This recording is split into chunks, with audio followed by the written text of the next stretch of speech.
Allô ma belle communauté Facebook, je suis avec vous très tôt ce matin pour vous parler d'un sujet qui me tient à cœur. Je vais vous dire pourquoi je veux vous parler de ce sujet-là. Moi, la façon que ça fonctionne quand je suis mes élans puis mes inspirations, c'est souvent des gens qui me parlent de choses répétitives.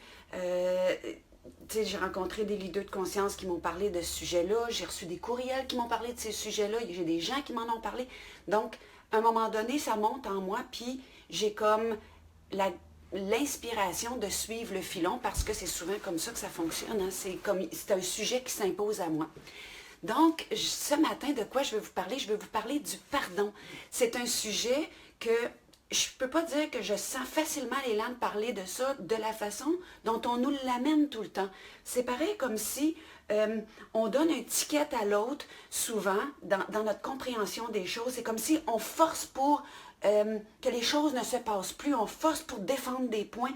Et c'est comme si l'impression qu'on a du pardon, c'est comme si de décrisper, de se détendre face aux événements qui ont eu cours sur la trame de notre vie et qui ont été douloureux. C'est comme si on donnait un ticket. C'est comme si l'autre avait de la latitude, soit pour recommencer, ou s'il ne s'est pas assez fait taper sa tête, ben, il ne comprendra rien.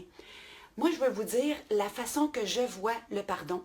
J'ai quelqu'un, le déclencheur ce matin, c'est que je me suis réveillée tôt ce matin avec quelqu'un qui avait écouté l'entrevue que j'ai donnée sur un peu mon parcours qui s'appelle « De l'assujettissement total à l'entière liberté d'être » que vous retrouvez sur ma chaîne YouTube.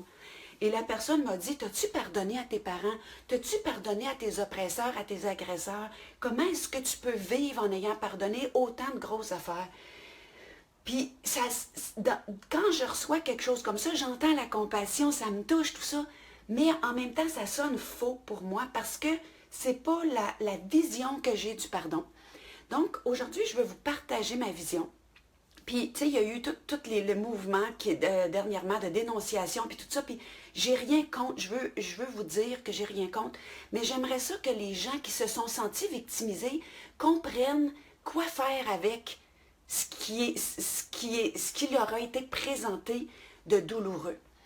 Pour moi, le pardon signifie passer par-dessus le don que l'autre nous fait de sa limite. Et je vous explique. L'enfant qui a été battu, c'est sûr que l'enfant, lui, il n'est pas dans le pardon au moment où il est en train de vivre de l'agression. Il n'a pas le recul nécessaire pour ça. Mais quand vous êtes un adulte qui avez vécu cet abus-là, vous pouvez regarder la personne qui vous a fait vivre ça et voir à quel point c'est limité et petit pour un adulte de défouler ses frustrations, de vouloir forcer la compréhension ou la façon de faire sur un enfant en le battant. C'est petit, c'est limité. C'est quelqu'un qui n'a pas d'outils qui fait ça. La personne qui agresse une autre personne, c'est limité de ne pas être capable d'avoir une main mise sur ses pulsions et de savoir quoi faire avec. C'est petit, c'est limité, mais ça n'appartient en rien à la personne qui le reçoit. Tu sais, quand les gens me disent « Mais comment tu peux faire pour avoir pardonné l'abandon, l'abus, l'agression, la violence? » Mais c'est que je regarde ceux qui m'ont fait vivre ça comme des êtres qui sont petits. C'est de la compassion que j'éprouve pour eux. Ça ne veut pas dire que j'approuve le comportement, mais je ne suis pas ça. Je me souviens d'un jour, j'ai une femme qui était venue dans une de mes formations, puis elle était très en fermeture, puis je lui pointais que je sentais de la fermeture, puis là, elle se met à pleurer, puis elle me dit « Ouais, mais toi, tu sais pas c'est quoi être abusé, parce que moi, mon beau-père, quand j'avais 8 ans, il m'a taponné, et blablabla. » Puis je lui ai dit « Qu'est-ce que t'en sais? Qu'est-ce que t'en sais? » Sauf que ça te donne quelque chose à faire. C'est un peu comme se bercer sur une chaise. Ça te donne quelque chose à faire, ça te mène nulle part. De t'identifier alors qu'aujourd'hui, tu as 48 ans à ce qui s'est passé quand tu avais 8 ans. Puis l'image que je lui ai donnée était brusque, était dans les dents, mais moi, ce que je fais là, c'est pour ceux qui veulent se décristalliser rapidement de qu'est-ce qui les bloque. Donc, les autres qui trouvent ça trop rude, ben c'est pas pour vous. Mais ce que j'ai dit à cette personne-là, c'est, quand tu me dis ça, l'image qui me vient, c'est que tous les matins, tu t'en vas dans la chambre de ton beau-père qui est mort depuis longtemps et tu t'en vas mettre des vêtements pleins de... OK? Qui parlent de lui Et tu te revêts de ça. Et tu dis, je suis ça. Je suis le wash que l'autre m'a offert. C'est ça que tu fais. Puis, tu peux continuer à faire ça tant et aussi longtemps que tu sens que c'est utile ou que ça te donne quelque chose à faire. Mais je ne sais pas pour toi, mais ton beau-père qui est décédé, il n'en souffre pas de ça. Moi, ce que je te propose, d'aller enterrer sur sa tombe des vêtements dégueux, OK? Et toi, retrouver le je qui tu étais avant cette histoire-là. Et continue ta route en donnant de l'expansion à ce je-là. Moi, là, c'est comme... Quand les gens me disent, ouais, mais de quelle autorité tu peux parler comme ça à quelqu'un qui a vécu cette souffrance-là? Mais parce que je l'ai vécu. J'ai marché cette route-là. Et oui, ça me donne, je pense que j'ai le droit de dire aux gens qu'est-ce qui fait qu'on sort de ça. Quand les gens disent, comment tu as fait pour te sortir d'autant de drames? Bien, à un moment donné, là, il faut arrêter de s'identifier à ce qui nous est arrivé. Je ne suis pas une victime. J'ai été victimisée. Le je suis ne se colle pas aux limites de l'autre. L'adulte qui agresse un enfant est petit. Et on doit passer par-dessus le don que l'autre nous fait de ses limites pour pour progresser et s'expandre et devenir le meilleur de soi. Moi, je peux vous dire que je pense à ma famille, puis tout ça, les êtres qui m'ont fait beaucoup souffrir. Et ces êtres-là, je les connais, je sais qui ils sont. C'est des êtres avec énormément de bonne volonté et de désir. Et c'est des êtres qui, à mesure qu'ils savent mieux, font mieux. Mais ces êtres-là, ils n'ont pas la conscience de ce qu'ils ont mis sur moi, parce que s'ils l'avaient, je peux vous garantir qu'ils seraient plus souffrants que moi. Et je sais que s'ils savaient, ils ne feraient jamais, ils m'auraient jamais blessé comme ils l'ont fait. C'est pour ça que Jésus disait, pardonne-leur, ils ne savent pas ce qu'ils font. Il n'est pas en train de dire c'est toute une gang de colons qui sont épais. C'est pas ça qu'il veut dire. Il veut dire, ils ne savent pas, ils ne le savent pas, ils n'ont pas la conscience. L'image que je vois, c'est la personne qui court le marathon, qui fait comment on appelle ça, des Ironman, qui monte en haut des montagnes, puis tout ça. Cette personne-là, si elle regarde l'enfant qui fait du quatre pattes, qui se lève debout en quête d'équilibre, puis qu'elle a du mépris pour lui, ben, elle n'est pas intelligente. Donc, il y a des êtres qu'on peut voir qui sont à une autre étape, mais au meilleur de ce qu'ils savent être à ce moment-là. OK? Et il y a des êtres qui sont venus sur cette planète-ci faire du quatre pattes. Ils font le meilleur quatre pattes qu'ils peuvent et pour les autres qui courent ou qui sont dans des marathons, ça se peut que de voir leur comportement, on trouve que c'est au ras des poquerettes. On trouve que c'est pas évolué, mais ils font le meilleur quatre pattes qu'ils savent. Ils ne savent pas nécessairement ce qu'ils font. Mais vous, là, si vous êtes si évolué ou que vous voulez l'être, vous devez vous désidentifier des gens de ce que les gens vous présentent. C'est souvent limité. Moi, je regarde les êtres qui ont été sur ma route puis qui m'ont blessé. Puis, vous savez, quand on dit lâche prise, ça veut dire lâche ta prise, décrisse, arrête de te tenir sur ils m'ont fait ça, ils m'ont fait ça, ils m'ont fait ça, ils m'ont fait ça, ils ne comprenaient rien. Arrête ça, à moins que tu veuilles continuer à faire ça. Tu as le droit de vouloir faire ça. Mais de lâcher ta prise, d'ouvrir, tu sais, dans la conscience, on parle d'être le témoin de ce qui est. Vois les limites des autres, parce que toi, tu as des limites par rapport à d'autres aussi. On n'est jamais au sommet de quelque chose. On est toujours des êtres en progression, en expansion. Il y a plus expansif que vous, je vous le garantis, dans l'univers. Puis il y a du moins aussi, OK? Puis les êtres qui sont dans l'inconscience sont beaucoup plus souffrants que les êtres en conscience. Donc, moi, quand les gens me disent « T'as-tu pardonné? » Je ne sais pas comment dire ça, puis je ne veux pas avoir l'air d'une première de classe ésotérique et spirituelle, c'est pas ça, là. Mais je sens pas que j'ai quelque chose à pardonner, je vais vous expliquer pourquoi. C'est que je sens pas que les personnes qui m'ont abusé ou qui m'ont fait vivre des choses quand j'étais enfant, que c'est à moi qui l'ont fait vivre. Si on avait enlevé Myriam, là, puis qu'on avait mis Joanne, qu'on avait mis Julie, ou Pierre, ou Jean, ou Jacques, qu'on aurait mis n'importe qui d'autre face à ces mêmes êtres-là, ces êtres-là auraient eu des comportements aussi limités. Puis plus on écrase quelqu'un, c'est parce qu'on se sent petit puis qu'on veut être au-dessus. Il n'y a pas d'autre raison. Donc la personne qui se sent petit, elle est souffrante. Ça ne parle pas de vous, ça parle d'elle. Moi, je dis toujours aux gens, ce que les autres disent de vous, ce que les autres vous font, ça parle toujours d'eux. Écoutez attentivement leur souffrance et prenez-la pas sur vous.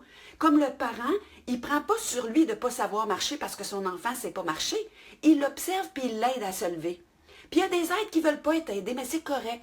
Moi, j'ai écouté dernièrement une émission que je nommerai pas, mais vous savez, ceux qui franchement tirent sur tout ce qui bouge et qui semblent plus évoluer ou plus subtil parce qu'on veut rester dans quelque chose d'épais ou de pas conscient.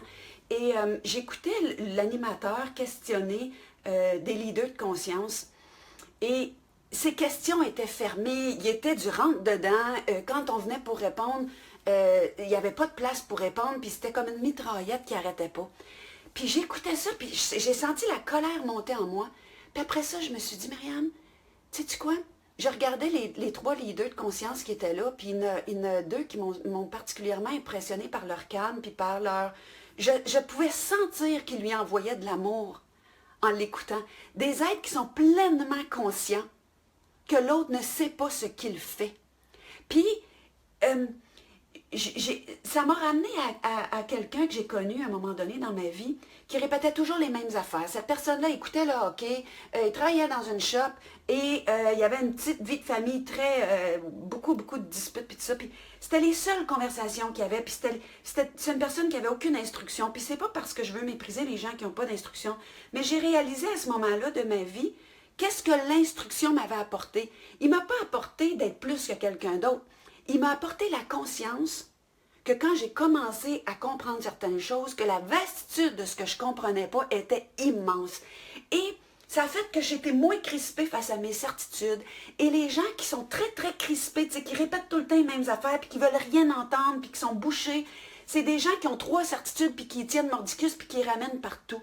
Puis quand j'ai vu cet animateur-là, je me suis mis, ma colère, elle a fait place instantanément à beaucoup de compassion, parce que je voyais à quel point il était crispé sur ses certitudes.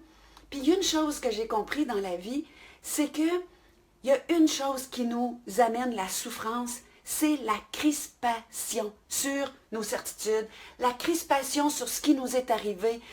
Il m'a dit ci, il a fait ça, puis quand votre tête se rend compte que vous êtes en train de faire ça, puis que vous êtes complètement fermé dessus, là, vous êtes en train d'y tenir mordicus, vous êtes en train de l'intégrer.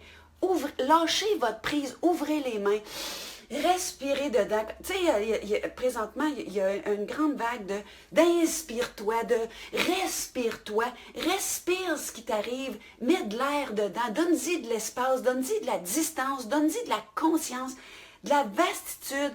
Deviens le témoin de ça sans l'intégrer. Le pardon, là, c'est de ne pas s'intégrer à ce qui nous est présenté. C'est simplement ça. C'est de ne pas le faire sien. C'est d'observer que quelqu'un te présente ses limites et que tu en es le témoin avec de la compassion. Puis pour revenir à la personne que je disais tout à l'heure, qui m'a généré de la colère, je suis devenue avec une énorme compassion parce qu'au bout du compte, j'ai vu à quel point il était souffrant par rapport aux êtres qui étaient devant lui et qui étaient conscients. La conscience, là, puis la joie, la paix permanente s'installe sur de cesser d'être en contraction, puis en crispation, puis de se refermer sur ce qui nous est arrivé, comme si on y tient fort, fort, fort, fort, fort, puis qu'on le fait nôtre, puis qu'on s'identifie à ça. Ouvrez. Moi, je vais vous dire, quand les gens me demandent de quelle autorité tu parles comme ça, c'est parce qu'il n'y a rien que je n'ai pas vécu et je sais très bien aujourd'hui qu'on peut sortir de tout ce qui nous est arrivé si on ne met pas notre « je suis » en avant, si on ne s'identifie pas à ce qui nous est arrivé. Et pour moi, ma signification du pardon, c'est de passer par-dessus la limite que les autres nous présentent et de parfaire le don. Donc, de faire quelque chose de merveilleux avec le don.